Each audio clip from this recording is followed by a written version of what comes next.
আসসালামু আলাইকুম।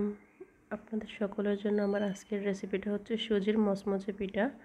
এই পিঠাটা আপনারা চাইলে ফ্রিজে সংরক্ষণ করে রাখতে পারেন, একদম মচমচে থাকবে। আপনাদের কাছে যদি আমার ভিডিওগুলো ভালো লেগে থাকে তাহলে লাইক অ্যান্ড সাবস্ক্রাইব করে পাশে থাকবেন। এখানে আমি একটি পিঠা ভেঙে দেখাচ্ছি। ভিতরে দেখতে পাচ্ছেন সুজির যে দানাদার ভাব থাকে ওইগুলো কিন্তু এখনও আছে।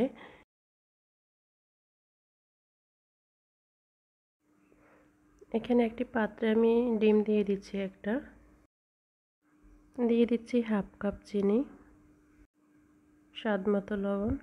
এখন সবগুলো উপকরণ ভালোভাবে মিশিয়ে নিচ্ছি।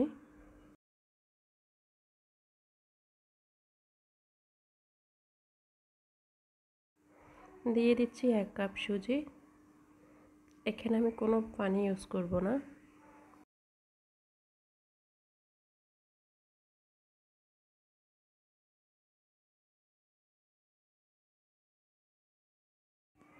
দেখতে পাচ্ছেন এখানে আমি সুজিটাকে ভালোভাবে ডিমের মিশ্রণের সাথে মিশিয়ে নিয়েছি।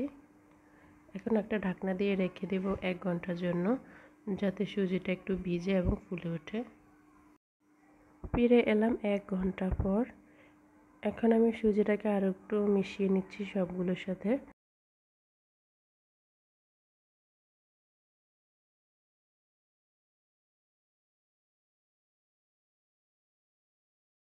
এখানে আমার সুজির ডোটা একটু পাতলা হয়েছিল, তো আমি এটার সাথে একটু সামান্য একটু আটা মিক্সড করেছি।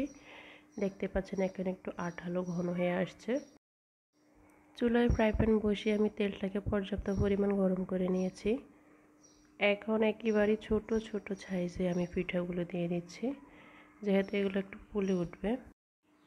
পিঠাগুলোকে আমি ব্রাউন কালার করে ভেজে নেব।